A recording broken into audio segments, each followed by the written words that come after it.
Ford Field buzzes with confidence these days, and Sunday night gives the Detroit Lions another reason to believe. With offense, defense, and special teams all contributing, the Lions roll past the Cleveland Browns, 34-10, securing their third straight win and strengthening their grip on momentum heading into October. The Browns strike first, marching 88 yards in the opening quarter and finishing with rookie running back Quinton Judkins muscling into the end zone from 1 yard out. For a moment, Cleveland seizes control and silences the crowd. But Detroit wastes little time flipping the narrative. Jahmyr Gibbs, patient and explosive, finds a crease on an 8-yard run to tie the game at 7-7. From there, the Lions methodically take over.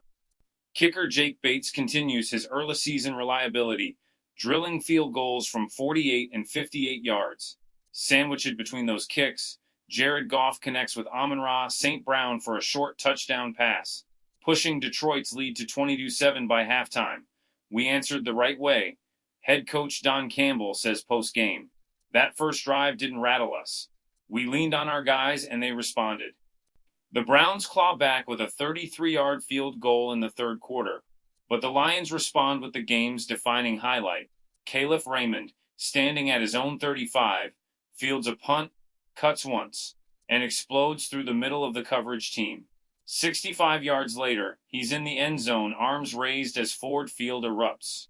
That's what I love about this team, Raymond says. Everybody's making plays, offense, defense, special teams. Tonight it was my turn. The return extends Detroit's lead to 27-10 and effectively shuts the door on Cleveland's comeback hopes. While the offense and special teams provide fireworks, the defense quietly controls the game. Aiden Hutchinson sets the tone with relentless pressure, tallying to sacks and forcing a fumble.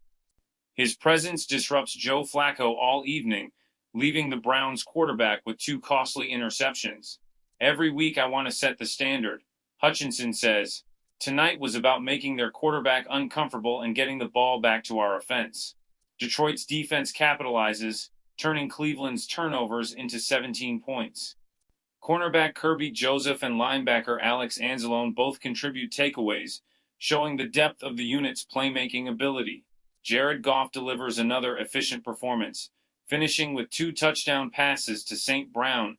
Their connection proves once again to be Detroit's most reliable weapon. St. Brown catches everything thrown his way, including a late score in the fourth quarter that cements the Lions' dominance. Though Goff does toss an interception, the miscue is little more than a footnote in an otherwise controlled outing. They've got chemistry, Campbell says. You know what you're getting when the ball goes to Amon-Ra: toughness, consistency, production. By the final whistle, the Lions hold a 34-10 victory.